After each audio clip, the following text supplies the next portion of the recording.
さたしろ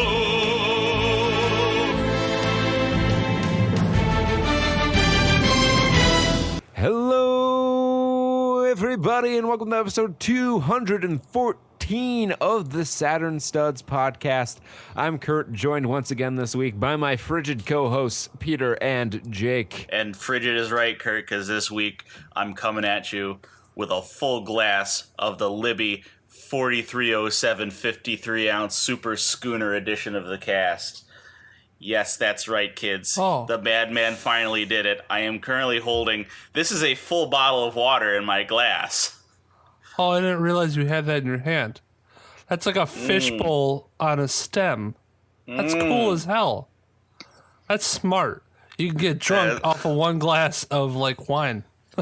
Have you ever wanted to carry You just your pour own... the whole bottle, isn't it? Yeah. You ever want to carry I'm your own only having personal one supply glass. of jungle juice?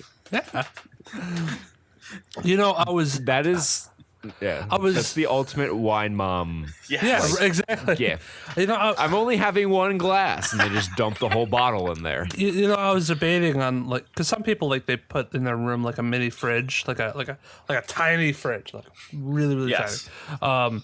But I was just thinking, I'm just gonna get a tote bin and just leave it in my room at all times with jungle juice, and just pour Everclear and stuff like that, and just get a really long straw. So, it's for like weeks. I have a drink. No, you fill it, you top it off every time like an eternal stew. Like, you never know what the flavor is in it at any given time, but goddamn, it's going to get you crunked. It's like it starts off as like really like sweet and not strong, and then get to the end, it's all Everclear as it settles. Oh god, you ever had like a fruit cocktail? And like, so I ordered one from my family diner down the street because they did alcohol deliveries. It's a great place. They do beer mimosas on Sundays. Everyone's doing that now with the pandemic. Yeah. But I ordered like a mimosa or something, and I just never got it. I put it in the fridge. I'm like, I'll save it for later. I'm not feeling alcohol right now. I come back a day later, and it's gotten chunky. Like the fruit juice got chunky in the alcohol. I was like, this looks like some sort of pickled organ experiment. You've puzzled me. So you bought an alcoholic beverage to be delivered. Yes. When you weren't feeling alcohol. I was when I ordered it, and then I ate my entire dinner. I was like, oh, fuck. Shit, I don't want this. Well, I'll do you one better. I have experience drinking jungle juice the day after it's been made. Not good. It turns. It gets more punchy.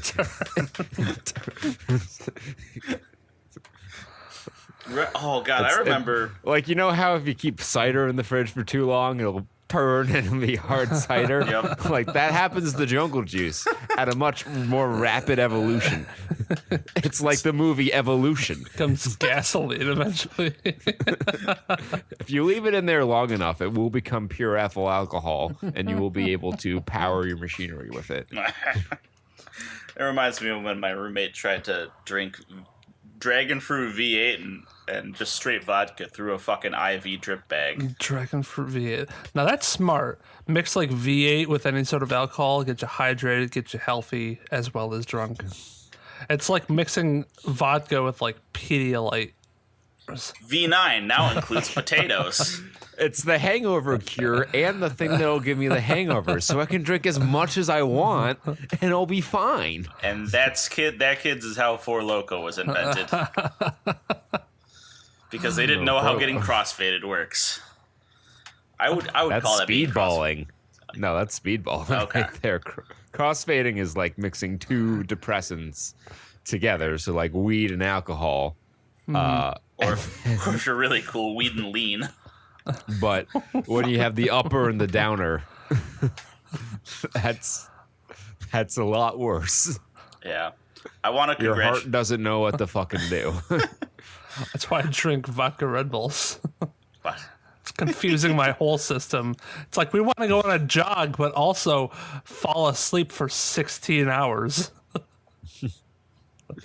the old Jaeger bomb, or in the Kurt tradition, you drink like a quarter of the can of Red Bull, and then just dump as much Jaeger will fit in It's it. smart. I gotta say, it's smart because sometimes Jaeger bombs are very messy and dangerous.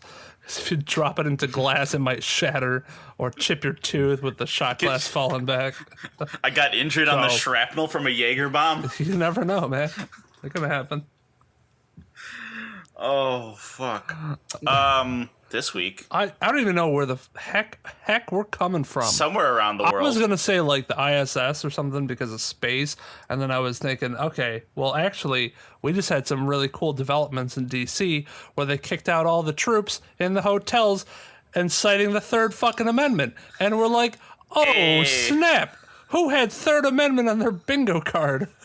The Quartering Act. The Quartering Act. What? Hasn't happened Smells since like fucking somebody's 17. been quartering troops.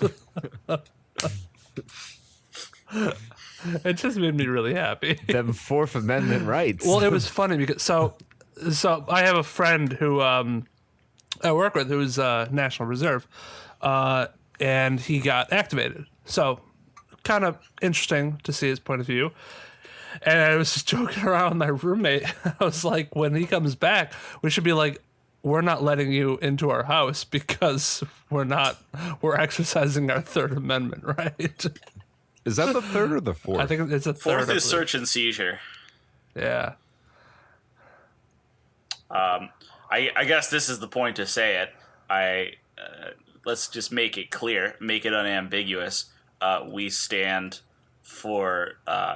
against police brutality. We Yeah. stand for human As rights. We most- stand for Black lives.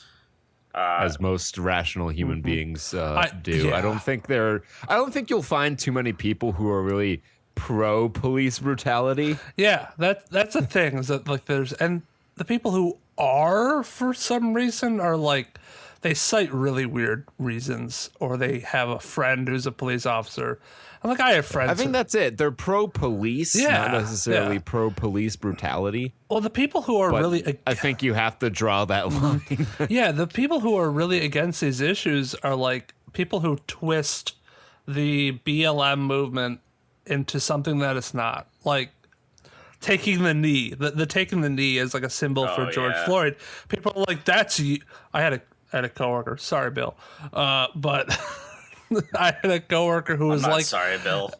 he was like, taking a knee is admitting that you're racist and confessing that you're racist and you're against them. And I'm like, Let me warm my hands on the fire of that take. oh, That's I was I hope he's stretched before he reached like that. was- That's how you pull a hammy. dumbfounded. I was like, Bill, dude, no, brother, let me explain to you that that's not it at all. And then he was like, not having it. Yeah. I mean, much like the Hong Kong protests, we were definitely on the side of Hong Kong. We're on the side of the protesters Yeah, here. And she was on the side of the video game. on the side. Yeah, she was on the side of the video game. Y'all gonna act The like this motherfucking year glitch. ain't the glitch? That's what we really need. The glitch. I want to hear what Kanye has to say.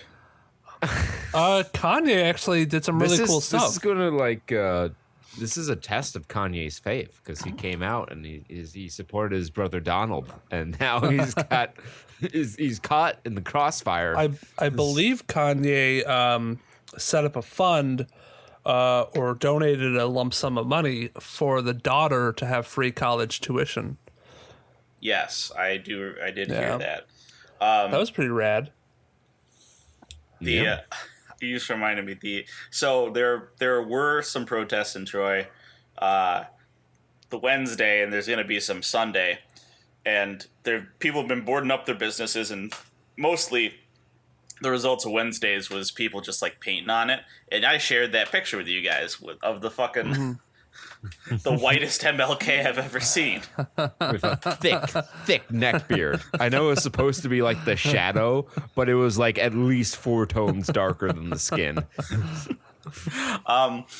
But so yeah, the police department did like have to fucking respond and that shit. And there was a press conference beforehand where they were showing off their riot gear, and they're like, we'd like to thank like the people who funded us, and they named some fund, and then they talked about the news article talked about the donors in that fund, and one of the people funding that was Dunkin' Donuts. So police riot gear brought to you by Dunkin' Donuts.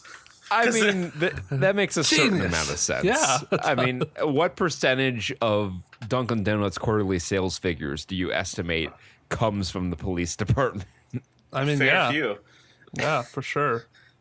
That's pretty awesome. There's a Dunkin' Donuts right on the main cross section of Troy, so I imagine that they're gonna get like a personal fucking valet service. You know what bothers me about that is that when I was a kid, now I started off my comedy career early. I was maybe in first grade, second grade. I was in an after school program, and a cop came to be like, "Hey, I'm a cop, and this is what I do," and just kind of showing us some stuff. And they're having a question time, and I raised my hand, being the shithead that I was, and he's like, "Does anybody know what police officers do?" And I raised my hand, and I'm like, "Eat donuts." The cop chuckled to himself. He did. He was like, no.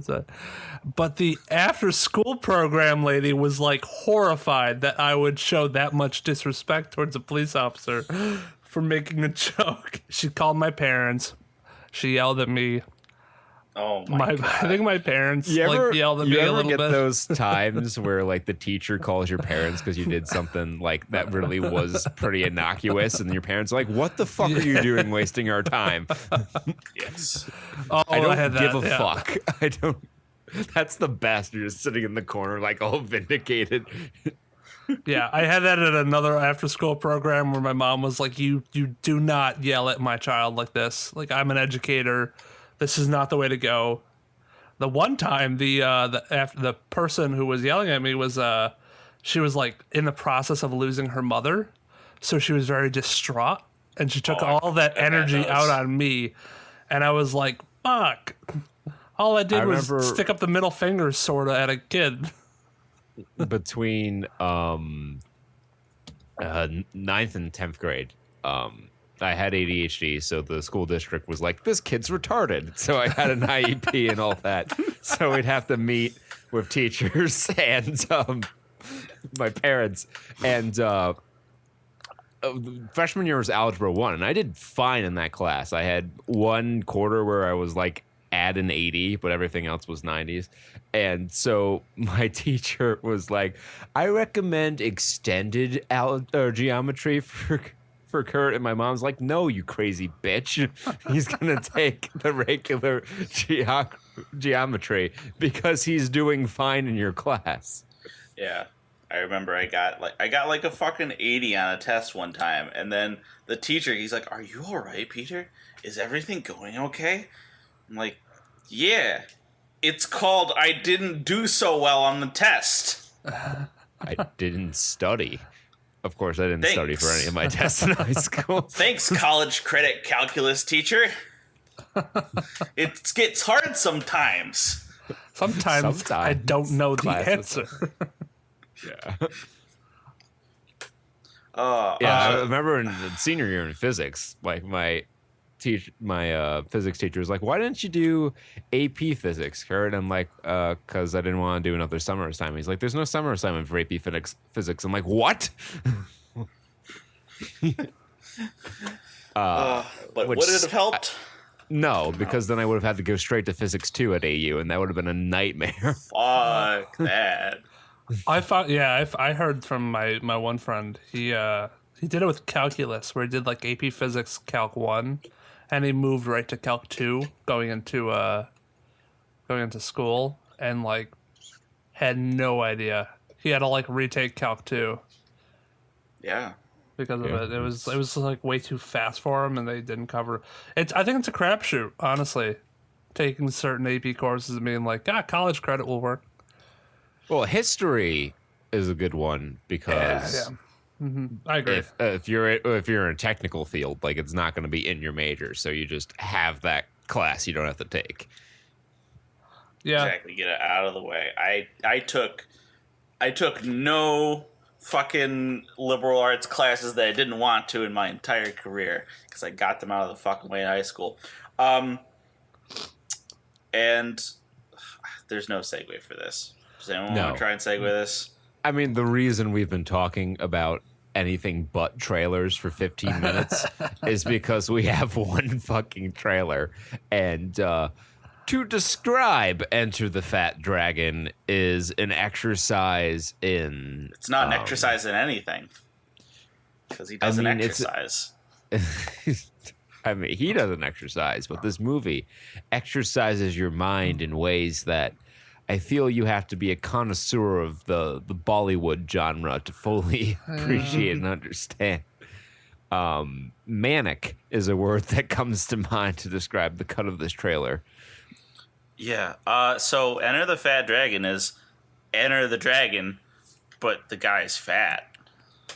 Wow. Donnie Yen comes out in his biggest comedy role yet.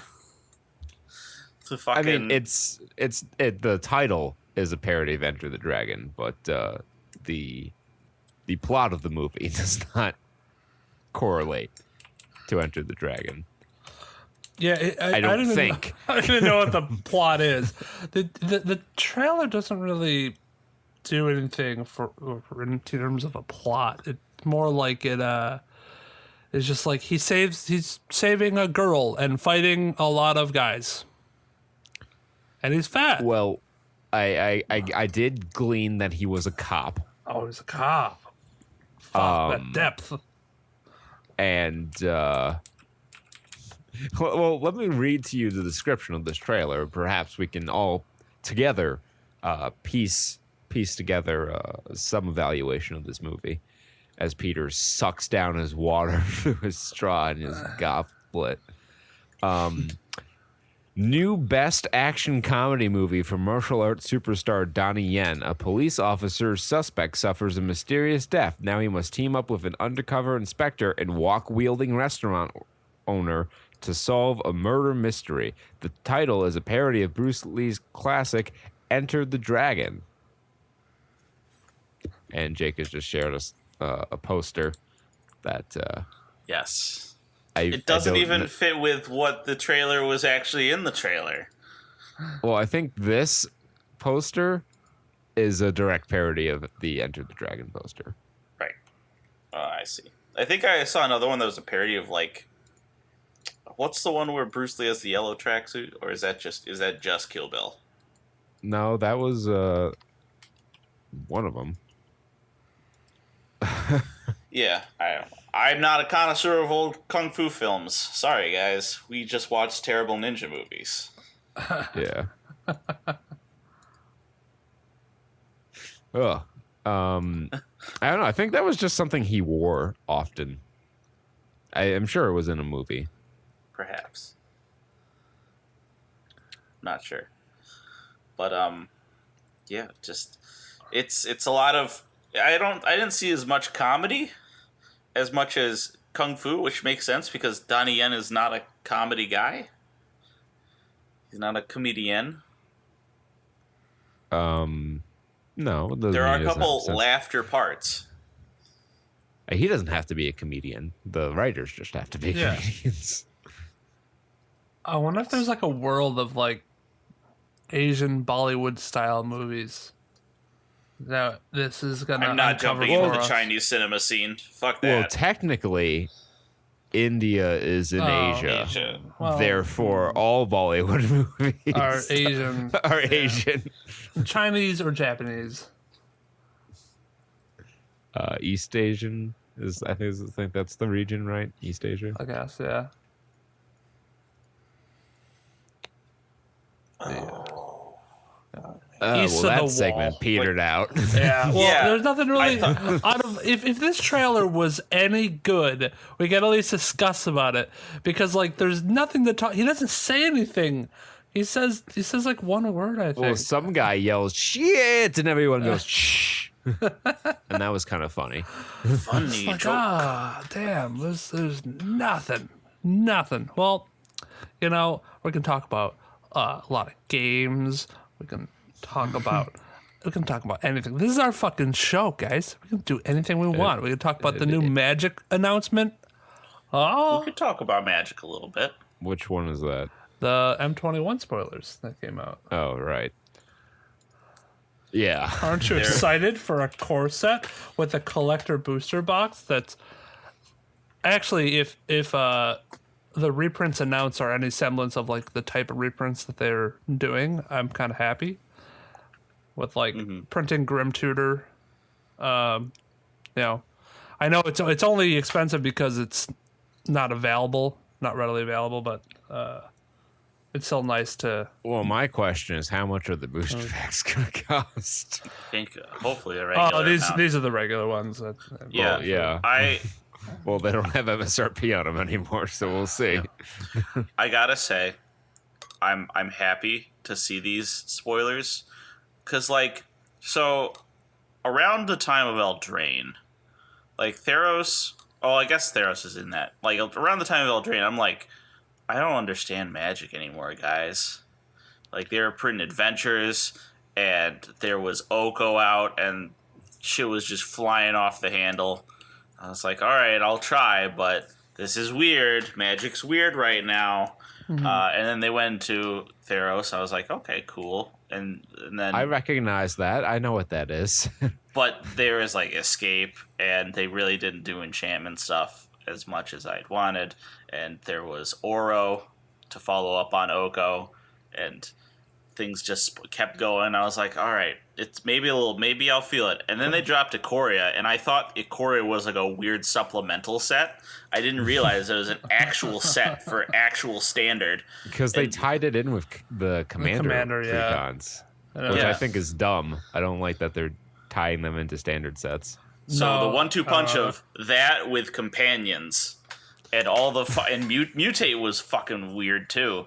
So when I first read Mutate, and all I saw, because everything with Ikoria was like a big thing like that, because like just everything hit at once. You had the Godzilla alternate arts, and you had Mutate, and you had Companion. I'm like, oh, these are pretty creative, like, make your own MTGcard.com submissions. And then Jake was like, no, these are real. I'm like, excuse you? Yeah. All the Godzilla stuff. And and the amount of like pulls they're getting from collector's boxes. I don't know. It's weird because so I watch a lot of like Alpha Investments and how many collector's boxes that he opens. And every box he's opening like all the alternate art ones. So it like almost feels like the alternate art is the main art.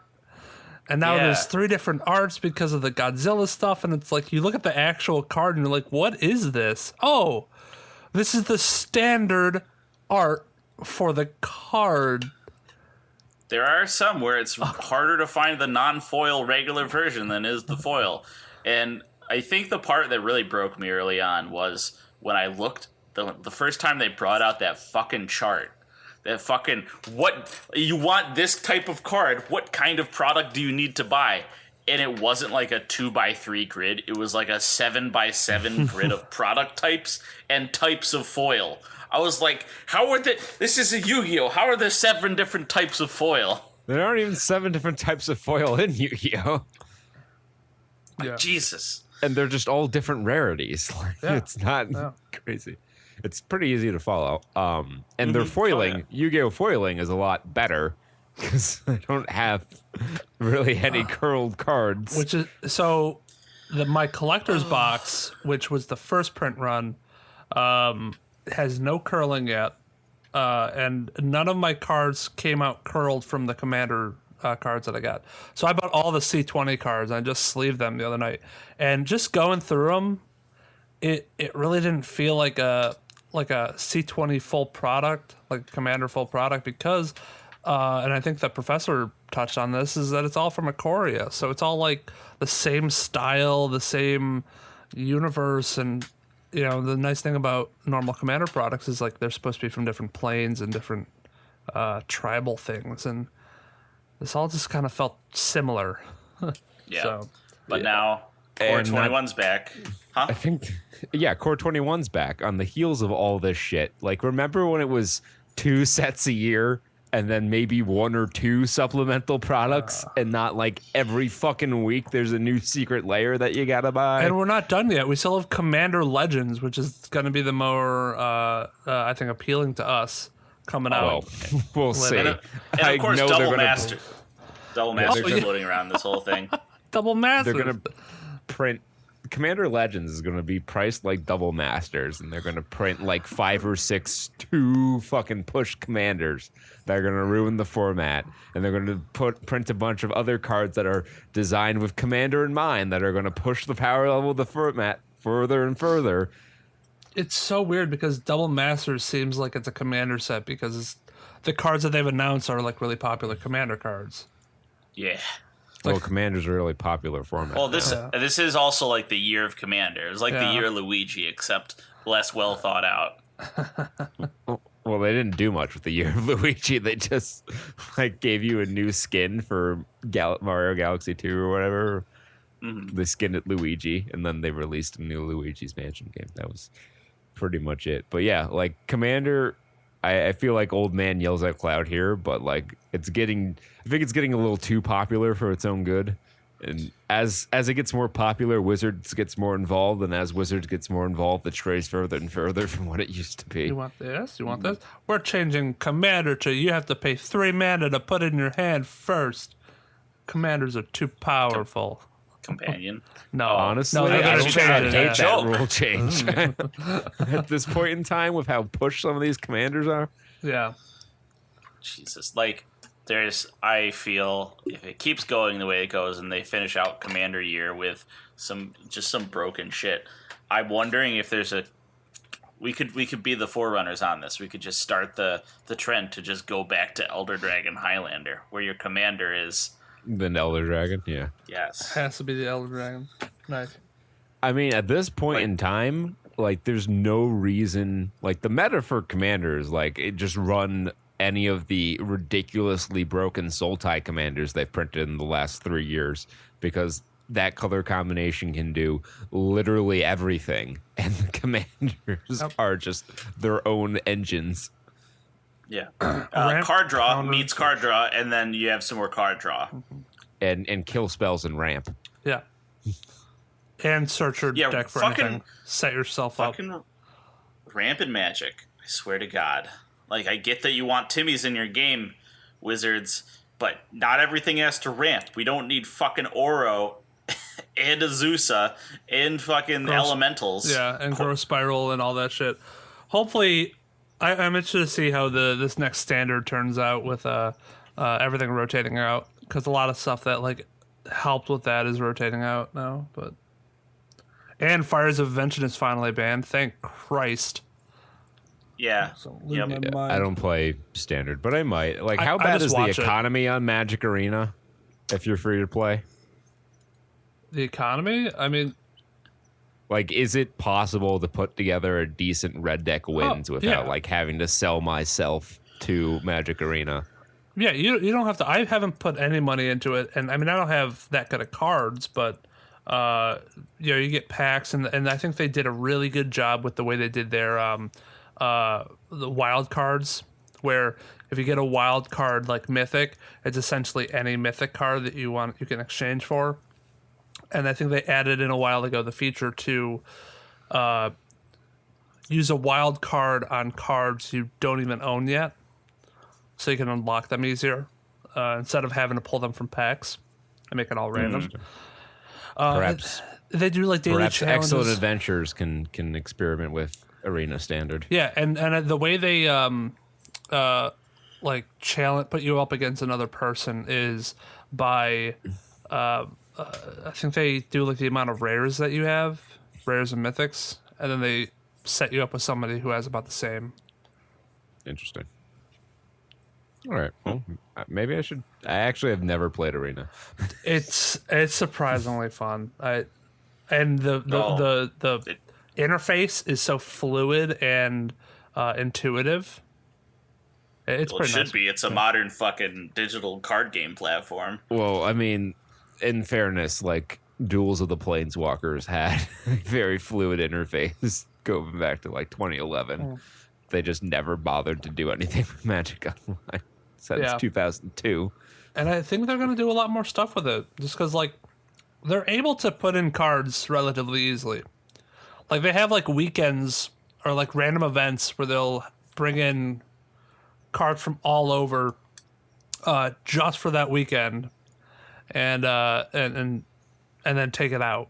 So if they're able to allocate resources to just do something for a couple days, I don't see why they couldn't put like all of Modern into MTG Arena.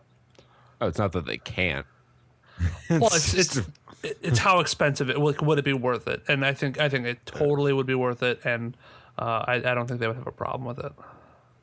I think the one problem that will get in is you'll have a lot of people demanding some sort of reciprocity from their Magic Online collections. Yeah. And that you get into a trickier area with that. Yeah. But we'll put a pin in that and focus back to movies, which is traditionally the first half of the podcast here. And we'll follow up on how some of these movies are doing. And, you know, IFC Films has lost its like death grip on the box office. There are a couple of other film companies here, including Saban Films and We Summon the Darkness, which is this week's spotlight picture. We talked about this before. It's the Johnny Knoxville Satan worshipping cult one. Anything from Saban Films is just going to be delightfully awful. So, of course, we're going to take a look at it. We Summon the Darkness currently has a 5.1 out of 10 on IMDb. Perfect. It's just chilling there. And let me tell you why. Baby Cakes 45269. Nice. Says that it's the best movie ever. 10 out of 10. Like, oh my God, I totally loved it. I didn't have high hopes, but I gave it a try as I love Johnny Knoxville and Alexandra Daddario. But it surprised me. Took me back to the 80s a little with the music, too. It's a classic stay up late on a Friday night kind of movie. I won't give away any spoilers. Just please give it a try. You won't regret it. 9 out of 37 found that helpful. That is a low percentage. Well, let me tell you, there's 100% of people who found this helpful. It's 100% rating. It's 1 out of 10. And Nerpin says, bad attempt at 80s movie. Bad script. The writer obviously didn't experience any of his favorite years in the 80s and should have done more research. I know it's expensive to make period movies. Ew. But maybe they could have tried a little harder with at least the wardrobe. End of sentence. Someone's going to make that. Low rise. Blumhouse, hit us up. Shit, I lost my... Low-rise pants were not an 80s thing. If it wasn't stated in the beginning, no one would have known it was supposed to be the 1980s. The movie seemed to have potential, but quickly lost it. The continuity was horrible, along with stupid decisions and actions by all the characters, with lots of holes in the story. How many times can it be proffered to call the proffered to call the police before someone actually does just that? Apparently, in this movie, infinity. The story overall was stupid, and although people have said there was a twist, it was so obvious it really didn't feel like it. Been done previously and much better. Overall, stupid story, stupid characters, and stupid situations, and just plain stupid. There were so many holes in the film, call it Swiss cheese. It left you with questions about some really basic overlooked items, but luckily the film was so stupid, it only took a few minutes to get over it and realize, who cares? 1 out of 1 found that helpful. Wow. Wow, that was scathing. It did Ripped not. it apart. They called it stupid. It ripped and tore. I like how he's the only like detail how it's obviously not in the 80s he gives is high-rise pants. Yeah. He was really upset about the high-rise pants. I grew up in the 80s. Never owned high-rise pants. He looks at his wall longingly with his pair of high-rise pants. Shh. I mean, I don't know if they like. I mean, just looking at the trailer, you can kind of tell it's like kind of older because of the box of ding dongs and the box of Twinkies. That's got the old Twinkie guy with the lasso and shit. So, Twinkers. A hostess still existed. yeah. Twinkles. Yeah. All right, Peter. Give so us we some got- levity. Amy Rock, 5 out of 10. She's taking a different tack. Why has nobody complained about Blondie's eyebrows? Was all right, entertaining. Had a twist. Alexander's acting was good. Rest was okay. Johnny is Johnny, never disappoints. But Blondie's eyebrows were darker than the movie and thicker than the plot, just saying. 13 out of 25 found this helpful. 50% that helpful. Oh, jeez. Okay. Awesome XXX girl. Loved it with 3 exclamation points. It's a 9 out of 10. 0 out of 4 found it helpful. Warning, spoilers. I love with 4 E's movies where it's a twist and a turn around that the girls are the psycho murderers instead of the guys. It was refreshing because there's no punctuation. I rarely see that much. I rarely see it much. Also, the acting was on point. Oh, first period. There we go. The only thing that was a little cliche was the ending where the good guys win and the psychos lose. I don't know why I was kind of rooting for the girls to win because I'm super normal, but all in all, I loved the movie. What? 4 exclamation points. She's super normal, Peter. She doesn't know why she'd root for the bad guys because she's super normal. Oh boy. I kind of want to investigate other movies she's reviewed. See what movies a super normal person enjoys. Let's see, we got Sicket, Charlie's Angels, the new one, and the review is titled I don't get what all the hate is about. I think that informs everything I need to know about this woman. Go on, Jake. A lot of these are just really, really short, but I'm going to give the spoiler one. So, warning, spoilers. Nobody cares about this movie. Spoiling. Spoiling, 1 Movie. out of 10 from Quen Chow. Another worst. Another worst horror film? John, just another bad horror film. Too many boring conversation. The killing scene, also not intense at all. Not recommended. That's a title. That's the title. That's the title? Another worst horror film. Too many boring conversations. The killing scene was also not recommended. The film start with 3 girls, Alexis, Vale, and Beverly, all in parentheses, talking in the car. That shouldn't be in parentheses. Talking in the car. They stop at the gas station and they meet 3 guys, Mark, Kovacs, and Ivan, at a music show scene! Exclamation mark. As turnout, this film is about Alexis's father, parentheses John, set up a cult organization to cheat the members' money. And Alexis set up a cult game to kill Mark, Kovacs, and Ivan after poisoning them. Entire film full of boring conversation. The killing scene also simply stabbing, simply hitting, simply shooting. Make the film unwatchable. Barely intense scene is Alexis accidentally tripping and they fell off the window. At the end, Ivan and Kovacs died. Beverly changed side and saving Mark out from the misery. Alexis survived from the tripping, Mark and Beverly eventually kill her by her over with a car. This scene is even not shown to us. Even what? That's it. Another disappointed horror film. How many people found that helpful? 1 out of 3. Okay. I don't think it spoiled anything for me. I don't know what anything. I'm more confused perhaps about what happened in this movie now than I was before. I think Punctuation was all over the place. I got one that's a little more succinct, a little more there.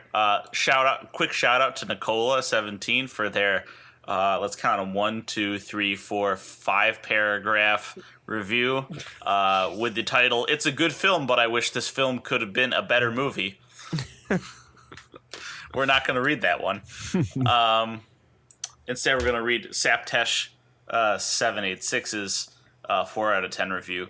3 girls captured 3 boys! Exclamation point. 3 girls went to music concert where they catched 3 guys and bought them to a big house, then started satanic riots killing. This is story in short. All plot is predictable and somewhere unrealistic, like how dead guy can live again. Alexandra is perfect in her satanic girl's role. Other casting is also perfect. One time watchable with a little bit different plot. 1 out of 2 found this helpful. There you have it. We Summon the Darkness, your second place movie, bringing in a whopping $26,000 in 6 theaters. The Wretched still holding on to that top spot. We have $175,000, and now it's in 75 theaters. Strike, that movie about the mole that we had, that great review where the guy praised it after watching only a third of the movie, is back in the box office. Made $1,000 in 1 theater. Movie Circles, about a Hurricane Katrina survivor, works to keep black teenagers in school in Oakland, California, but after his 15-year-old son gets arrested for a crime he didn't commit, his personal and professional worlds collide in a dramatic and profound way. That made $865. Oh, good. Less than 10 people went to that theater. Max Winslow in The House of Secrets. I wanted to look at this one because it opened this week, but there was only 3 IMDb reviews. Oh my god! And only 5 reviews on Rotten Tomatoes. It made $425, so all 8 of those people went to see it this week. The trip to Greece falls catastrophically down to only having to 6th place, $258 in 3 theaters. That's an $86 per theater take. Wowzers. How to Build a Girl, $131 in 3 theaters, $43 per theater take. Oh my god. True History of the Kelly Gang rounds out the top 8 in 8th place, $41 in 1 theater. 1 person. 2, 3 people. Maybe 3 people. That's so funny. Jeez. It's just kind of sad looking at the box office. Yeah. Oh, Jesus. See if any of them open up. Yeah, well, I mean, AMC has said, to get a little bit of movie news here, AMC, their parent company, has said that they are uncertain if they will be able to reopen after the pandemic because of all the money they've lost. Yeah, they had to take out an extra $500 million in debt just to float through the shutdown. And they're not certain that they're going to be able to do enough business once they can reopen that they'll be able to stay afloat. And that is America's largest theater chain. Yeah. So if they go under, that's not great news for the movie theater industry. Fuck. I don't know what they're going to have to do. I mean, I don't know how you entice people to come to your movie theaters more. I mean, they've tried it with their subscription service. At the end of the day, you just need like good movies to come out, and that's not something that they really have control over. And on top of that, I mean, we're not there's probably going to be a period of time where there's not going to be a whole lot of movies coming out because the production period that happened during the coronavirus just halted. I see. So I got you. I think we haven't hit that yet, but like there's probably a lot of stuff that was in like post production and is going to be coming out. I End of think summer, we're already fall. there. Probably. I know like Red Letter Media on their latest review, they start off with a little skit about all the fucking movies that were canceled. Yeah. So like Wonder Woman, Black Widow, Mulan, more basically everything that was like coming soon. Yeah. That stuff was still getting made at that time. Well, That's all been fucking canceled. Well, no, that stuff was done. Like, if it was scheduled for a release, like in summer, it was pretty much done. Yeah, they're just doing probably post production stuff. They're pushing it out. I don't even know if they haven't even finished post production yet. I figure that stuff's done at least a couple months in advance of the release of the movie. So that's just all being pushed back. But yeah, to Jake's point, like anything that was in pre-production or about to start shooting when the pandemic hit, that shit's been delayed indefinitely. Who knows if they'll ever come back to it? Yeah. Yeah. Because that makes me how fragile some like productions like I assume are. Like I'm sure some of them could just scrap it if they're in pre-production too, and they're just like we don't have money to start this up again. Like Terry Gilliam's Don Quixote movie, which like fucking it had the worst luck of any production. It got like it took him like a decade or something to make just because it kept getting pushed off. Like shit just kept going wrong with the production. Yeah, like lead actors dying and shit. Jeez. Yeah. So I was like, I just thought about it. I'm like, well, I'm glad they got that fucking movie out when they did. Yeah. We've got a gaming news story from the BBC. Gaming hero retires at 23 due to ill health. China's most famous esports players, Zhang Zhao, has officially retired from gaming at 23, citing ill health. He has been a professional gamer since 2012, playing League of Legends under the name Uzi. His decision to quit was announced on Chinese social media site Weibo, where he has 5 million followers. Gaming addiction is seen as a big problem in China, and the government often links it to ill health in children. In November, it imposed a curfew on online gaming for under 18-year-olds, banning them from playing between 10 p.m. and 8 a.m. What the fuck? I mean, I thought you said for a second, Kurt, there that it causes ill health and children. No, it certainly doesn't cause children. No. The opposite of that is true. Well, yeah. I mean, yeah, that's how you get. That's why Japan's wake in up. the It's like, situation it's in. That's how you get the people to revolt. Be like, don't be like China. They're putting a fucking gamer curfew on. Gamer curfew, dude. Yeah. Imagine man. being taken that seriously. Like I'm still in the getting perceived as the sweaty mouth breather. Well, I mean I am a sweaty mouth breather, but like I am still perceived I don't want as people something. to see me that way. Yeah, no, I don't want people to think that I'm that way. I may look the part, but I mean, I might be, but God. But they're still like, yo, you're watching them play? Why don't you just play yourself, nerd? And then they turn on the football game. Yeah, exactly. Fuck them.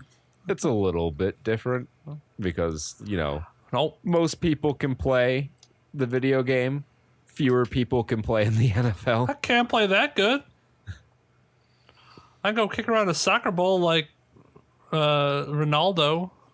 Ronaldinho soccer. Sucker. It's funnier. I think that I was a little disappointed in those videos. They were funnier. I imagined them funnier than they ended up being, but they were pretty funny. Had to watch it with fresh eyes. Dragon Age Inquisition Need for Speed. I almost said Eat for Need. Need for Wait, Speed. is that one game? Dragon Age Inquisition Need for Speed? No, Is that the new one? Dragon Age I Inquisition. would fucking love that. That would be Dragon. cool. That'd be an interesting turn for Dragon Age 4. I would. Dragons in Would it- cars. Would it be like a racing game set in the Dragon Age universe? That'd be Or awful. would it be Dragon Age set in the modern day with cars? I think it'd just be like Modern a Dragon cars. Age Grand Theft Auto hybrid. Hell yeah. With cars. Of course. Need for Speed and more EA games are now on Steam and on sale. So you can pick up Dragon Age 2 for $10. That's a terrible deal. You could not pay me to play Dragon Age 2 again. Crisis 3 for $10. Need for Speed Heat for $28. Plants vs. Zombies Battle for Neighborville, $20. Need for Speed Rivals, $10. Need for Speed, $10. Unravel, $10. Unravel 2, $10. Sea of Solitude, $10. Fee, or perhaps it's Iron, $10. Dragon Age Inquisition, $20. That's a game I played once and have no desire to play again. Mirror Age Catalyst, $10. Smooth. And Burnout Paradise Remastered, $5. I mean, Dragon Age Inquisition wasn't bad, but like, I had no. It's kind of like, I mean, Mass Effect Andromeda was bad, but they're kind of the same thing where like the story wasn't interesting enough for me to really want to play them again, and all their side quests were like single player MMO sort of things, and I'm like, no. I think I was more specifically referring to the sly birds you flipped. Oh, right. I appreciate that. So a lot of shit has been pushed back due to current events. So the PC gaming show, which was scheduled for last week, has been pushed back to June 13th. Sony has indefinitely delayed their PlayStation 5 event, where they were to announce the future of gaming. Gaming. And Cyber, I think that's just the name of the show, but I like to throw that dig in there. And Cyberpunk 2077's Night City Wire live stream has been postponed from it's scheduled June 11th to June 25th. So That's the last thing Cyberpunk needs. More delays. well, I mean, like the release is still on track for December, just this particular live stream. Gotcha. Or September, not December. Playable trailer, PT playable teaser for the canceled Silent Hills game has been recreated in VR with Half-Life Alyx's mod tools. So the brave amongst you can play one of the most psychological horror master classes in VR. That sounds fucking terrifying. That's going to be a no for me, but I really want to play that. I wish I had VR. but I don't want to pay $1,000 for a video game. Neither do I. what's it? The Oculus Quest, I think, is only $250, maybe $300. I wonder if it's something you can like build up over time, like get different peripherals. I don't The know. headset at one I don't- point, and then Oh, sorry. The Oculus Quest is $538. Oh wait, I'm sorry. There's a $400 one. There we go. But still, that's a lot. yeah, it is. And the Oculus Quest is like a low end VR Yeah. headset. They need to. These prices need to go down. Price needs to come down before you're gonna have wide for scale adoption. Yeah. The one thing we did see was we got the official trailer for Pokemon Sword and Shield, Isle Armor, and Crown Tundra expansion. I don't know why they're calling it an official trailer because they already had that thing before. But Oh, that was a reveal trailer. oh, that was a reveal trailer. Oh, I'm sorry, I forgot we live in a fucking world of just trailer after trailer, teaser to your teaser trailer to the reveal trailer. Yep. It's like, Oh yeah, it's a fucking train out here. show us your shit. We're all living on the train. Yeah. So yeah, we see some new footage. That would have been a great transition if I didn't have a game review. That's right, baby.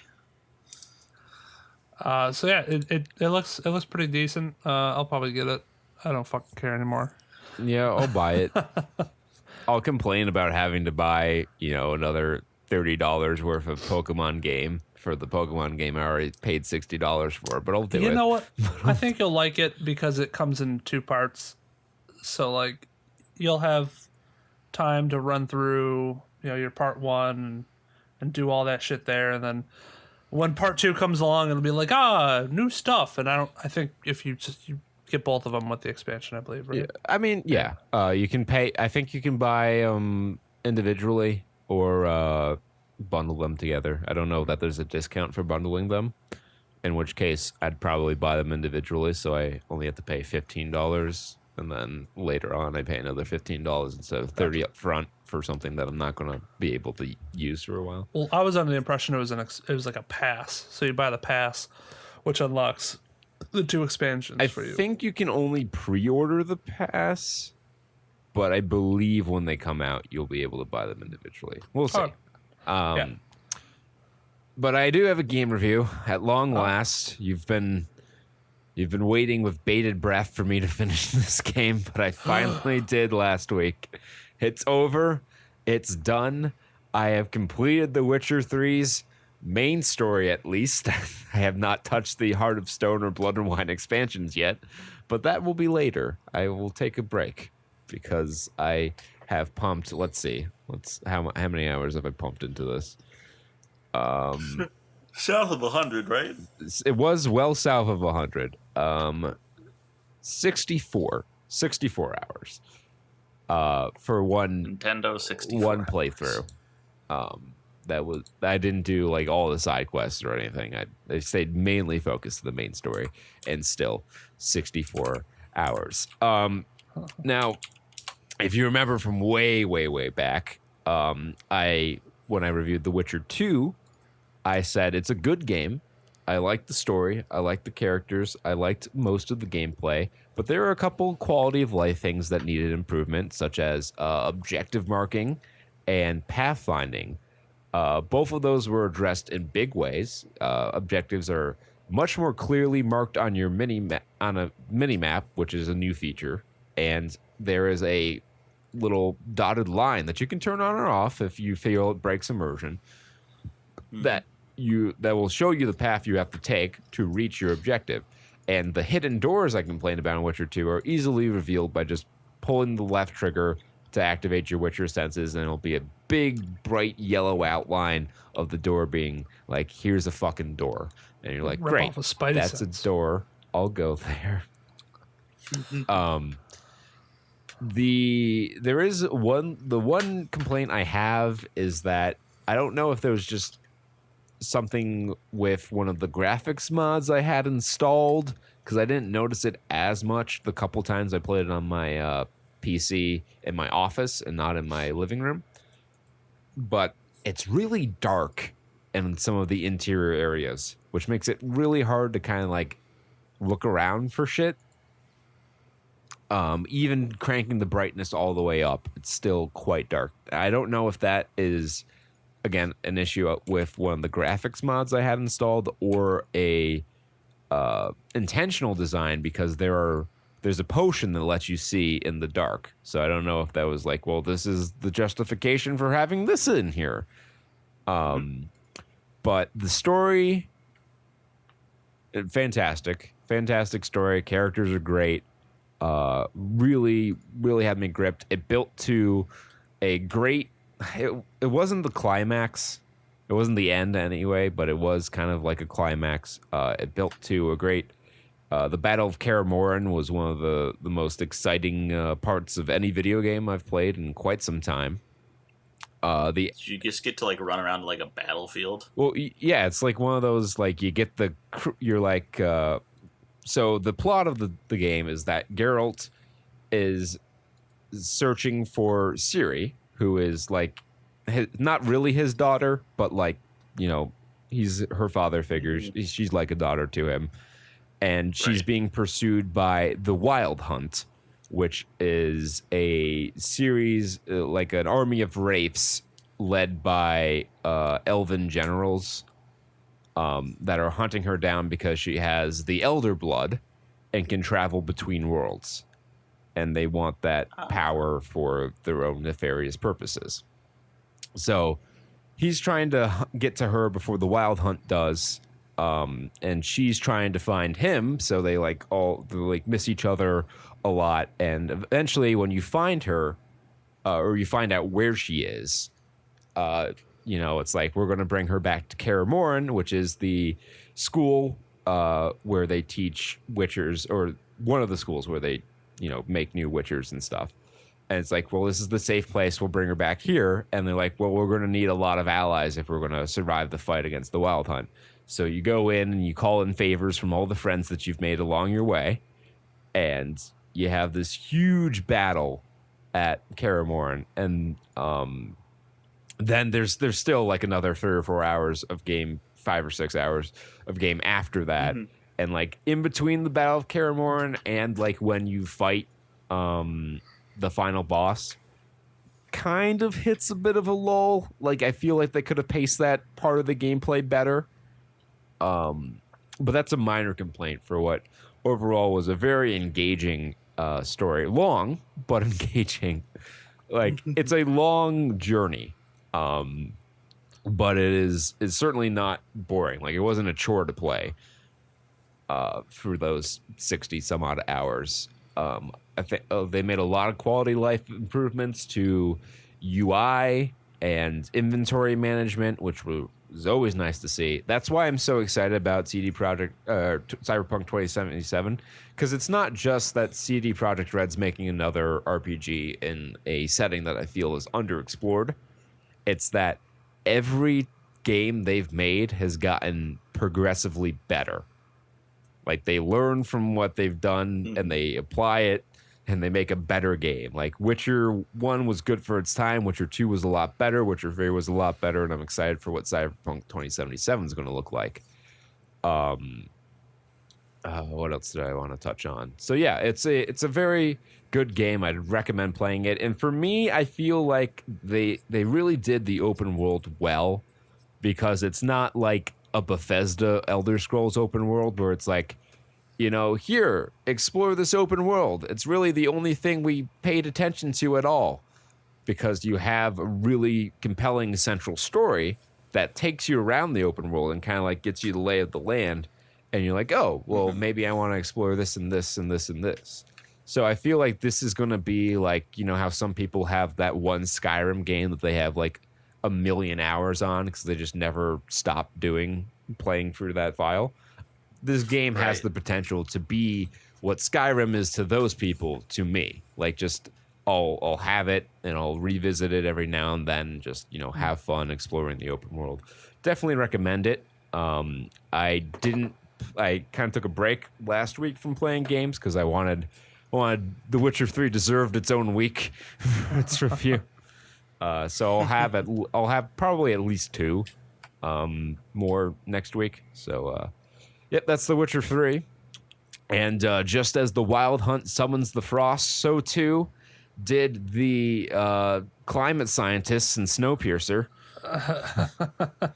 There it is. There we go. That's CW7. It'll come on. I always knew the CW would be the downfall of humanity. It's really, it'll get obvious. That Arrowverse. Yeah. Little did they know CW stands for cold weather, so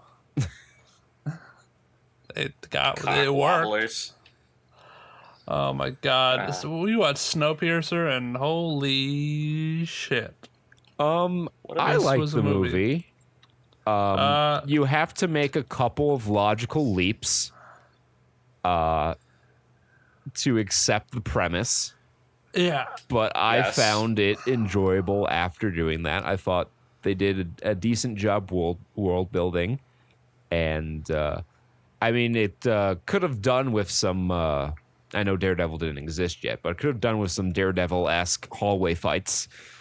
I didn't like the fighting No, I did not like the Well, fighting. not That's why I at said all. that it could have done with some David Apple I think hallway fights. my biggest gripe with this movie was the fights, and they had really cool opportunities, and like the night fight, like that could have been done a lot better.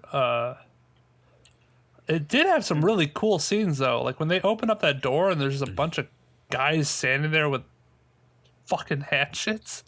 Well, That was I dope thought as that one heck. was pretty cool, especially when they turned out the lights and then they were like, we need the fire here, and then they had like the fucking Olympic torch relay to like. Yeah.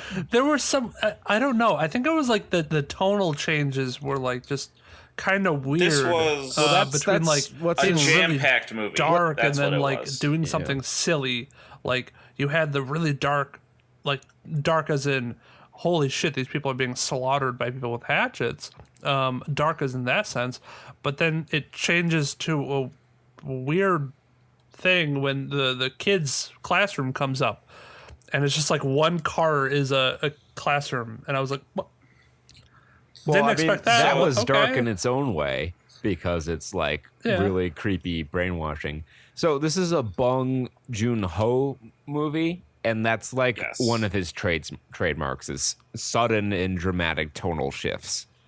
Yeah, well, Yes. it happens. This, for those of you who didn't make the connection, I didn't even make the connection, even though I was the one who suggested this movie. It was only at the end. I was like, wait a second. This was the guy who made Parasite. I thought that's why you suggested Oh. it. Yeah, no, I forgot. I'm just like, I kind of want to watch Snowpiercer, and that was a good time for it. And then I saw the Korean guy who was the security advisor, and he's the guy who's the father in the family of Parasite. Yeah. And That's I why was it like, looked familiar. oh, wait, Okay. wait a fucking second here. And Nam is like his favorite actor. He's in every movie that he's ever done. Yeah. So yeah, this movie is jam packed. There's a lot of he wanted to put a lot of things in this movie. Sure and did. They all get a little bit of time, and I think that was my the one thing this film could have done was a little clearer direction, a little clearer vision. But I understand why it's that way. It's just so many ideas that he wanted to put in, a lot of themes which don't all mesh together, and I think that's why it makes a really good TV show. Well, it Or doesn't it would make a good make TV. idea for a TV show. Oh, it was not. It didn't do well. No, because you know what they did with it? They turned into a What'd they do? detective procedural. Oh God! What? No. The whole reason, because there's like themes of classism, environmentalism, like sort of metaphysical cult stuff. It's a dungeon crawler movie when we all love those. Yeah. Those are always well performing. And it's I don't know, you all have heard this. It's got a lot of visual references to like Willy Wonka and the Chocolate Factory. I guess, it's like kinda. I walked in with that sort of meme in my head. I'm like, yeah, almost, yeah, kinda, yeah, Yeah, because it starts. I can see that. A big industrial guy, like an industrial guy who made a fantastical machine or environment with a big fucking W stamped on it, and it's the story of a guy going from the raggedy part, as led on by an old man who's bedridden, and he goes through all these fantastical lands to go meet to go and inherit the whole thing. He inherits the. Until they blow it up. Are you saying that this is Charlie? Oh. Yes. Yes. There are some parallels. Jake's He loses a lot of friends along the way. yeah. A lot. Yep. Mm-hmm. And the lady, the bitchy lady with the false teeth is Slugworth. Some that shit one's shot. that one works a little worse. That one doesn't quite It's a little fit. stretch. Yeah. Holy shit! Yeah, kids. Wow, Snowpiercer is. And instead of a Willy golden Wonka ticket, he the gets a red letter. Yeah, he gets a red letter. Damn, dude. All right. And it's in a bar of food. Yeah, instead of chocolate bars, they're grasshoppers and crickets and whatnot, bugs. Bug bars? Yep, he Protein. looked to see how the sausage was made. You don't do that. Yep. I mean, that makes a little sense. That's why, like, they do some cool things with the world building. And you're like, yes, that makes sense on how you would have to survive in this sort of environment. But, like, the biggest thing is, like, how is the track maintained? Who built the track? Yeah, Like, it goes around the world. Why not just go around in a circle? Yeah. Well, they did explain that. yeah, There was the little visual He did want to go where around he this made world. it. It was originally like a luxury liner, and what was the name? Walton? Waldorf? Mr. Wilton? Wimbledon? Wilford. Yeah. Wilford. Wilford. He was like, fucking, they're like, you're really paranoid and shit. Why'd you make this train to like survive an apocalypse? He's like, look who's laughing now, assholes. Everybody with like bunkers. Everybody who dumped their life savings into building a bunker under their house. Why didn't you just build a train? Yeah. So yeah, let's talk about like what sort of happens. All right, In this spoiler movie. alert. Sure. Spoiler I mean, we alert? already We kind already of kinda spoiled a lot of spoiled. shit. Well, I don't need The to. movie's old. 7 years old at this point. Get over it. Write us a dang email. I don't care. It's on Netflix. It's so yeah, all right. The plot is Curtis is a man played by Chris Evans, and he is in the back of the train, the tail section of the train, which is the slums essentially. And he and his co-conspirators are planning a revolt. And very early on, they start this revolt, which, like, this is a 2-hour plus movie, 2 hours, 6 minutes. And very early on, they start this revolt. And, like, it felt like the tunnel fight scene kind of felt like a climax. And so I'm like, oh, how far into this movie are we? And it's like, a quarter of the way through. And I'm like, oh, okay. Wait a That's second. going to be interesting to see how they stretch this out. Hi, little bun. So they start out, they're just fighting to go past wherever, as far as they've ever gotten before, past the guards who, it's been 17 years, so their bullets, they've run out, and they're just there for show. They make a pretty big claim, like off of a throwaway line that I caught it right away, but I also kind of knew about this scene beforehand when she calls the gun useless. And I mean, they make the leap of, she called them useless. They probably ran out of bullets, and then they're checking the little hole, and they apparently have eyesight out the wazoo. Well, he did that was a cool little scene where he's like, puts the fucking gun up against his Yeah. head and he pulls the trigger himself. Yeah. And like the style of the way they shot things changed too. Like it like very jumpy. Like did you catch that? Yeah, Like a lot of it was like fluid and like normal cinematography, and then that tense moment he like kind of changed the style up a little bit, and he just did that for dramatic tension, and I think it worked. It definitely helped. The cinematography was pretty good, so I like what they did. Yep. I like how I guess my thing about the cinematography is I like how they gave enough space in a train car. The whole movie takes place in train cars. Yeah. And they had to fucking film it with enough space for actors to act out, while still making it feel like you're in a fucking box. Yeah. And you can have things like I think we wanted to talk about the battle scene, the fucking against like the night guard, Yeah. So the fish guard, or whatever the fuck it was. they make very good progress. They make it past the car with, they first have to wake up their security expert, which is Nam, Right. and his daughter. What was her name? I don't know. She's psychic for some reason or She's something. clairvoyant. That was Chris Evans believes she's clairvoyant. It's never really established what's going on there. But she does seem to know what's behind the door at all the times, which is, convenient. Strange.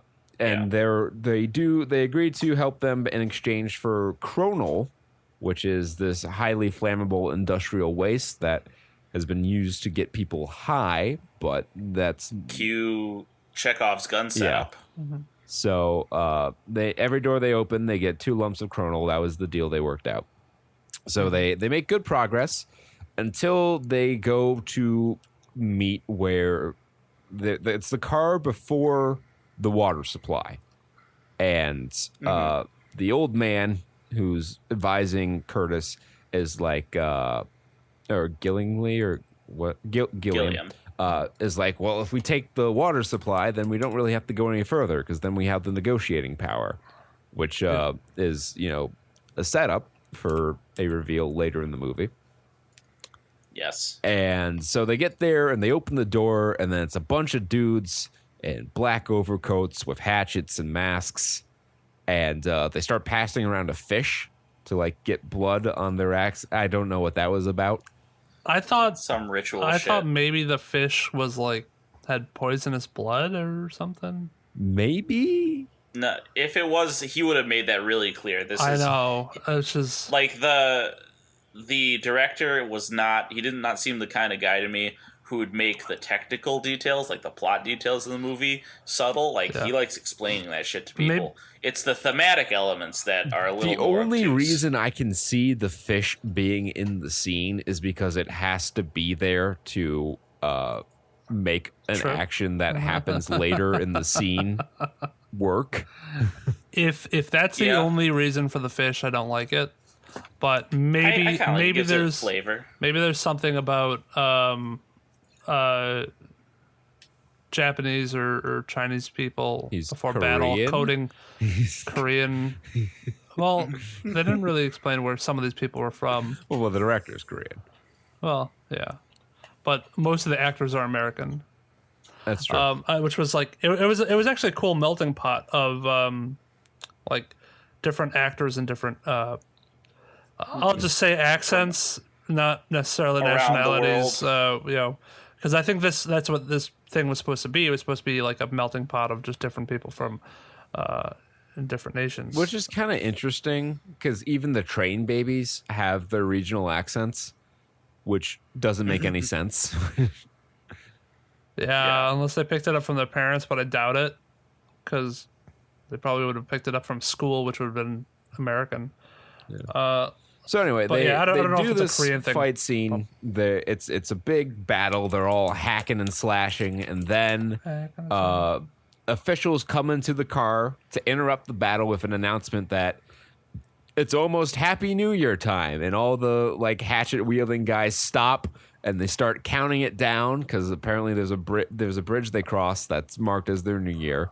And they start counting it down and they're like Happy New Year, and then like they have to cut through some ice and it almost derails the train a couple times. Like this scene seemed like, I mean, I guess it's referenced in later scenes, but like I don't know why it had to happen. I don't know what the ice bits were about necessarily, but the New Year celebration comes up later in the movie. So here's my thinking on that. I think it was it's sort of a best case solution, or not a best case, but like the best he could think of was, so he wanted to do the pausing for the New Year because like the sort of moment where they're forget that it's the New Year, we're all living on this train. Lay down your arms, and like then Snoopy and the Baron. Exactly, and then from there, I think they wanted to. He's like, while we're paused, let's like take a look at the train for a little bit. We'll go in a little bit into that and look outside there, because Nam does he looks down at the thing, which I didn't see it in the snow. Yeah, it was. So I didn't realize. I saw it was like a little shape of a plane. I was like, oh yeah, okay. Yeah, sure. And I didn't realize the significance until later, obviously, but. And then that's pretty interesting. Another quick shift back to Tilda Swinton proclaiming that 74% of them are going to die. And then Nam's like, there's a fucking tunnel after the bridge, you idiot. So it's a fucking long So they one. put on night one. vision goggles. I don't know where all the hatchet men pulled the night vision goggles out of, but that's neither here nor there. Hey, you know, when you load up your train, you got to make sure you have the essentials: your night vision goggles, your fish, your plentiful supply of hatchets. Yeah, because you'll need those on the train. And it is worth noting in like East Coast Asian cultures like China and Japan and I guess Korea too. Like hatchets were typically the weapon of the mafia and the gangs, much in the way that Tommy gun was the weapon of the American gangs. Yeah, I've seen enough Asian gangster films to know that there are hatchet men. Yep. Yeah, so they do that, and then they turn out the lights, and so they're in darkness, and then the hatchet men start ripping through their ranks pretty effectively, and then Curtis calls for the torches. Why they waited so long, I don't know. They probably should have done that right away. Yeah. But then they have the little kid who stole the matches from Nam light a torch, and they do a fucking Olympic marathon, car to car, and then suddenly even the guy with no arm. Even the guy with no arm who he was disciplined earlier by having his arm frozen off and smashed. Which I like that. That part was cool. I remember that from the trailer for the show. They did that in the trailer for the show. So I was and that trailer airs a lot during Dynamite. That was Tilda Swinton. Holy shit. It is, yeah. She's nothing if not flexible. She has a fucking range. What's her face? Tanya was the Manticore in Onward, and she was also Ma in Ma.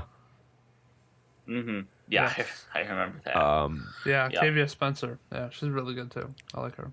So yeah, the torches come in, and suddenly, even though it was like a relay race, there's 80 some odd torchmen, and they bring light, and then they start whacking people with fire. And Curtis trips on the fish, so Chekhov's fish comes into play here.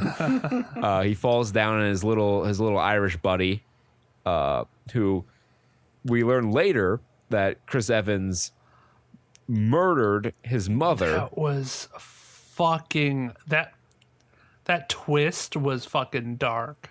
And that was a dark turn. But to our point about accents is that he has an Irish accent that no one else on the train has.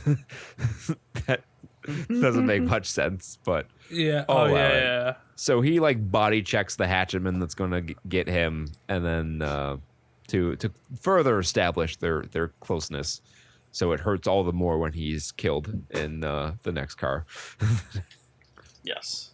Yep. Yeah, but it makes so much sense when he explained his relationship between the kid Gilliam and it was no, not Gilliam. I'm sorry. Edgar. Yeah.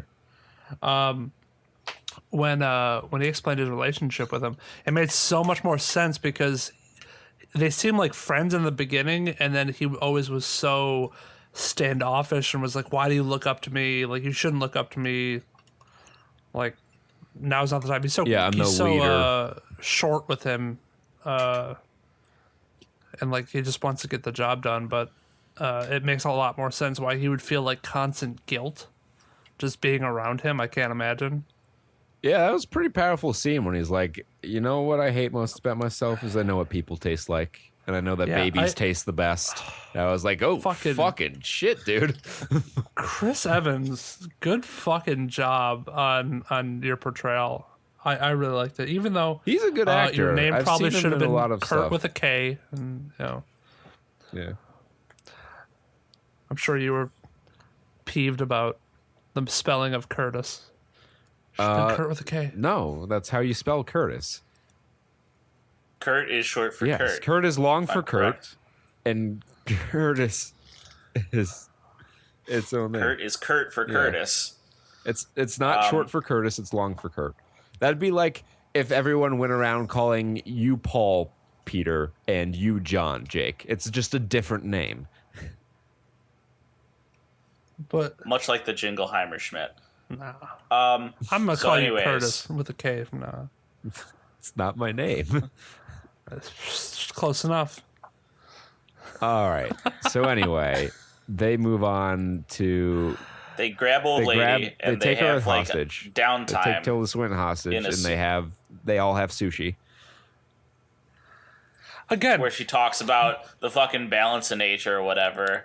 It's like, all right, I That's get a you. Set theme. it I up. got it. Balance, yada yada. It's a closed ecosystem. It all has to be fucking maintained eating at proper fish. balance. But I like the absurdity that they were just fucking sitting eating sushi. Yeah, there were a lot of absurd scenes for sure. Yeah. Again, the tonal shift between hacking people up with hatchets and a part of me wanted those scenes to be a little bit more gory, but now looking back on it, I was fine with the amount of of violence that they showed, because I think if they did more violence, it wouldn't fit well with the rest of the movie. So I think the toned down version of those scenes Still did enough to get an R relatively rating, goofy. which is, I guess that was more for language, I guess, yeah. because I didn't feel like the Yeah. violence was quite No. R-rated It was territory. blood splatter. It was more blood splatter than anything. Like, you usually see, some pretty gruesome things in I mean, the R-rating stuff. perfect example is that when they went to smash the guy's frozen arm, they cut away when they actually did the smashing. Where in Yeah. like a movie that's R-rated for violence, like Jason in Space, when he smashes the girl's head with the liquid nitrogen, they show that in gory detail. Chunks, yeah. Yeah, and I really expected that, but I guess I didn't want to. So, Yeah. that's fine. You know, if you want to tone down your violence a little bit, that's okay. And so the next car is the school, where we see some of the. Or they go through a few, like the fruit car. Oh, and right, the, yeah. And the butcher car. So they're the squad is seeing the wonders and opulence of the fucking train beyond anything they could ever have imagined. Yeah, especially when they're so used to eating like protein blocks, then they walk through this, fruit and This world of pure imagination. again, Willy Wonka. Yeah. It's amazing. Then they make it to this car, and we see some of like the indoctrination done with the children at the early age, and then the Eggman comes with eggs, and they're like, "I thought chickens Year were extinct." eggs. And as soon as they said that, I'm like, "Oh, they have bullets, don't they?" And he's like, "There's a Yeah, lot of that things was that people thought were extinct." And then the fucking teacher pulls a fucking Uzi out of her egg basket. Yeah. Holy shit, that was Oh. crazy. That was a scene that definitely took me by surprise. And they have a they have a fucking- firefight in front of these children. Yeah. And then there's the fucking Eggman. That's a weird dude. He was just weird. Bald and He's like- I think with that a was German the accent. design. By design, yeah. And then what was the dude with the guy in the suit, like, who wouldn't die? Like, what was his I deal? don't know. He was just some enforcer. Yeah. I don't know. Again, this is why I say this movie is like jam packed. They need to every one of these could deserve its own like little fucking episode. Yeah, I feel like this would have been good as a mini series, not like a TV show, because I don't think you have enough to do multiple seasons. But like an Fair. 8-part miniseries, I think it would have been more appropriately suited to, like a Band of Brothers sort of deal. But yeah. So, anyways, the pregnant school teacher gets shot in the face. Sure does. They made sure to show you she was pregnant before she got killed. It was great. And then they kind of explain why the train does all the things it does. Who Walton is and what the fuck's Wilford, going yeah. on. Like the train, Wilford. I always Yeah, say because I Walton. said Walton. I misled you. False prophet. Yeah, so just about like, it's 18 years. It goes around the world once a year. Here's the things and stuff, and who's the best. A lot of exposition. Yes. They continue on through more fun cars and more firefights. I liked the firefight during the loop. I think they stretched the time a little bit because I think it wouldn't have been on that giant loop for that long, but that was a fun little, what if they were shooting each other through different cars? I mean, it was a cool visual, but number one, I thought that sequence lasted way too long, and number two, very little of consequence happened because they had to shoot nothing 8 times happened. to get through the glass. Even I did not like it. I was like, stop wasting bullets. I wanted to yell at my phone. I was watching on it. yeah, I was like, just move I to the would've liked next it- fucking car. Just don't even risk getting shot. Save your bullets again. Like, just go. Also, how can I see him guns don't have that much range. Ricochet's a thing. Yeah, Coriolis Jesus, I was just effects. like- The wind's blowing. Like, you mean to tell me he's got his sniper buddy there doing the calcs for him? Yeah, I was like, what the hell? Like, how? I was surprised they were getting even that close. I will say, I would have liked to seen like the. I mean, the real reason for that scene is that Nam sees a fucking snowflake come through the window. Yeah. True. Which sounds stupid until the ending. But I would have liked it if he just shot. I think maybe at one point it almost might have been this because it's in the pool room. It's in the chilly pool room. I would have liked if they shot it and it was still like. I guess it plays against the themes of the movie in the ending, but if it was still so cold that just immediately the water started freezing and everything the temperature started dropping like lickety fucking split, and then the two people in the pool would have just instantly frozen right there, and they had to get out of the car before everyone just died. I would have added a sense of urgency so that it didn't go on so goddamn long. Yeah. But then it goes against the fucking the premise. When we get to the end. Yeah. So we'll skip ahead a little bit to the end there. So like. Edgar's been killed off. One-armed dude's been killed off. Tanya's been killed off. Pretty much everyone's dead at this point except for Nam, his daughter, and Curtis. And they're right in front of Wilford's car. And Nam reveals his plan, that he's not a chronal junkie necessarily. He's been harvesting it so he could build a bomb to blow open the side of the train because he was involved with an Inuit woman who is heavily implied as his daughter's mother, who led the revolt of the Seven. And when they made it off the train, they all froze to death. She believed that we could survive outside. And he's like, he taught me all about the different kinds of snow. And there's a plane on the bridge. And before I could only see its tail. Now I can see more of the plane. The snow's melting. We have a chance. We can survive outside the train. And Curtis is like, you're fucking nuts, man. He's like, give me the fucking chronal. And he makes a bomb. And he goes to light it. But they have a conflict about that. They fight over it. And that's where Chris Evans talks about eating people. Babies. And babies. Yeah. And then they have another run-in with Suit Guy, who is finally dispatched. Still alive after getting stabbed in the side and stabbed in the chest. And strangled to death, presumably. Strangled to death, yeah. Guess that doesn't kill people anymore. Yeah. Fucking Terminator out So here. he opens the door and it's Ed Harris. Or I'm sorry, he's Nam is shot by Ed Harris's assistant. And then he's taken to the Claude. weird fucking measuring tape lady. Claude, yeah. Oh, yeah, by the way, we still don't know what happened to the kids at this point. Because two children they've been searching for them. Were taken, and that's why Tanya went with them and the one-armed guy, because they want to get their kids back, rightfully so. So we still don't know. As soon as I heard in the beginning, I thought Ed Harris was molesting children. I did too. He wants kids. Maybe he likes well, kids. the size requirement kind of threw me off of that trail. I thought they were just generally sizing them up. I honestly, like a groomer does. Well, so at first I thought okay, maybe the rich people in the front are doing a play or something like that, and they need a certain costume to be they have a costume for a certain size. And then when they were like, oh yeah, Wilford likes kids, I was like, ooh, Yeah, that was a red thought. herring. The real foreshadowing is when they were in the protein block room, and he's like, "This used to happen automatically, but then parts went extinct, so now I have to do it manually." Oh. And then when they showed the kid in the hole, I'm like, "Oh, okay, yeah, that makes sense." Before That, Ed and Harris also- even explained it, I was like, "Okay, yeah, I get it." And there's Also- the motion Yeah. that they do. Yeah, so they that needed him motion was the to. same motion. They needed this child to replace a vital engine part. which I don't know what part that is, but okay. Something. It's some waste offshoot thing. Something that where you applies oil, I think, right? Or some lubricant applicator. I thought he pulled out crap from the engine. It was That's why he was reaching in and grabbing gunk out. something like that. But either way, that was it. It's a fun little build up where he's like, "Oh, it's waking up." Yeah.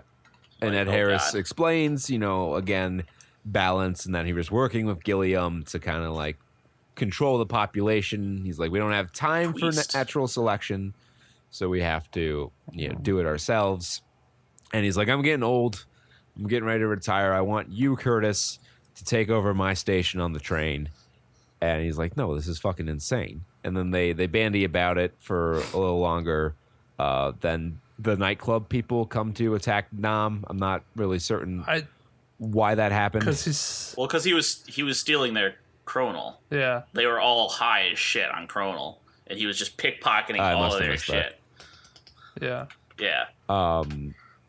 So they're all like, we want our drugs back, old man. Yeah, and they eventually blow open the side of the train, which seemingly kills everyone except the child who was the engine part. Yeah. And her daughter. So these two children alone now are going to attempt to resettle and repopulate the planet. Well, hold on.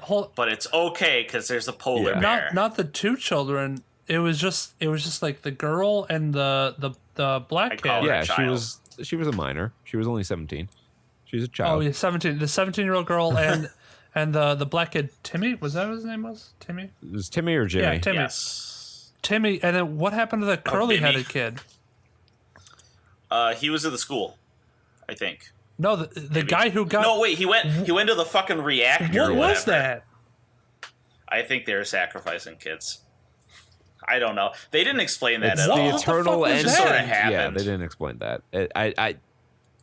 I couldn't. I don't have one for that. But yeah, this 17-year-old girl is going to, have to wait a few years before the Timmy's old enough to impregnate her so they can repopulate the Earth. That's exactly where my mind went. I'm like, you're gonna have to wait till this kid is 13 and then get knocked up so you can start repopulating the world. I'm assuming there were more people who survived the train. It did I would hope so, but it really didn't seem like it. The way the fucking the explosion sets off an avalanche that fucking just destroys the whole thing. Which I don't know what that was supposed to mean. Yeah, did the avalanche just happen, or was that caused other by the than flash? maybe vaguely a Buddhist rebirth of the world sort of thing? But there was none of that. Again, like I said, this is jam packed. He just shit goes in here. There's themes that come in, and it's all executed pretty well. It has that indie sort of verve where they're just I'm just gonna do a thing. Here's this scene. So I'm sad that they weren't able to really build on it in a TV show, or at least it didn't seem like that from the reviews. Yeah, well, I mean, they went a completely different direction with it. So I looked into this because I'm like, I like this movie well enough. What's this TV show about? How's that doing? And I read a couple reviews of it. And so the premise is that there's a murder in the front car. And I guess there's one homicide detective on the entire train, and he's a tail car passenger. So they go to him to get him to investigate, and it's a police procedural on the train.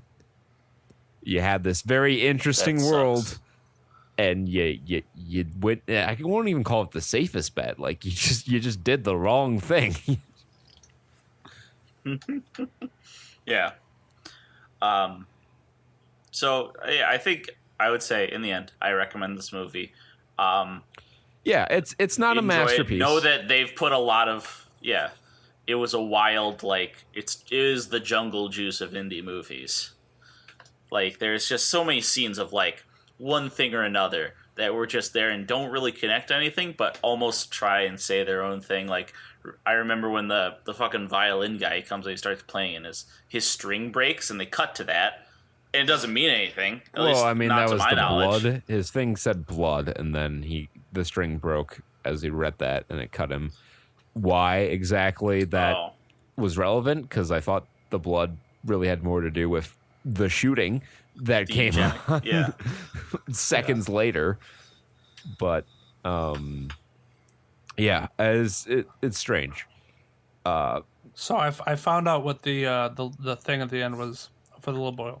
So it actually, in the end, when he reveals that Timmy has been clearing gunk or whatever, doing that job that the engine part could do, he Curtis stops that part from doing so he could save Timmy. Yeah.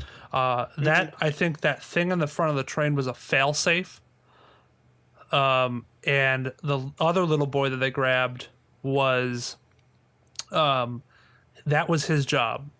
Was when that front section of the train comes out, he was supposed to willingly go into that section and then sacrifice himself. So it doesn't matter what the purpose of that was. Yeah, it doesn't matter what it did. It was the fact that even though he tried to save one kid, another kid just still is going to kill himself for the